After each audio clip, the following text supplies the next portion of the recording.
Good morning, good afternoon, good evening, and welcome to today's morning ramble. And today's ramble comes from a conversation I had with a client. And they were sort of suggesting that if they really understood the inside-out nature of experience, if they really woke up at some level to this amazing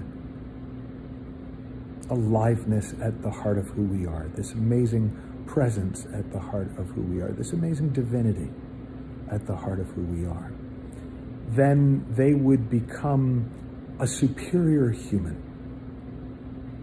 And I heard them and I understood the spirit of what they were saying, that sense of possibility, but there was also something about it that didn't fit with my own experience of what comes from really seeing more about the nature of who we are and where our experience comes from.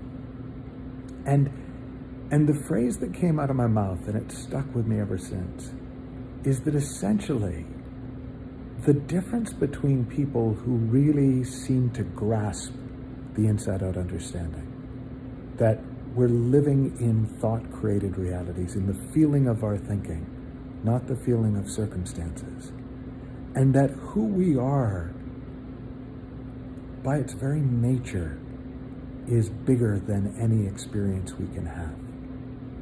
Who we are is before any thought that we can have. It's before experience. We are that which can experience. We're not the experiences. We are that which thinks, not our thoughts. We are that which is aware of thought and experience, not thought, not experience. In a simple language form, you'll often hear people say, "I'm sad." No, you're not, but the feeling of sadness may well be present within you right now. And the fruit of that understanding, as best I can tell, is that those of us who kind of get that, at least most of the time, we're human beings for whom being human is just far less problematic than it is for a lot of humans. So we're humans who don't mind being human, which means we get, it's a given, you're gonna get down sometimes. It's a given, you're gonna act in ways that you regret later sometimes. It's a given, you're gonna pour your heart and soul into things, and sometimes nothing is gonna come back from that for you. It's a given that people you love are gonna get sick, and people you love are gonna die. It's a given that you're gonna die. It's a given that some of your projects are going to work out far better than you've imagined, and some of your projects aren't going to work out at all. That's the human condition. And if anything that's just part of the human condition seems intensely problematic to you, you're going to struggle in this life.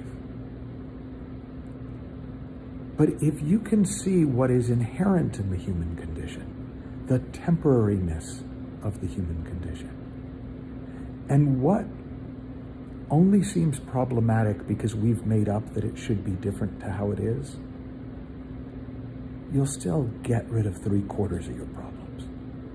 You'll still not suffer from 3/4 of your thinking. You'll still have a richer experience of at least 3/4 of your life, even though you are just as beautifully messed upedly human as anybody else in the world. I remember somebody saying to me once, "The thing I like about your teaching is you're right down here in the mud with the rest of us." Well, of course I am. The only difference is I've learned to love the mud. And I've learned to see that sometimes what looks like mud is actually rich soil in which beautiful things can grow. So if you want to use this little ramble as an excuse to let go of some idea of perfection that you were hoping that one day understanding this was going to bring you, go ahead and write in the comment section what your ideal perfection version of you that you thought the principles were going to give you is.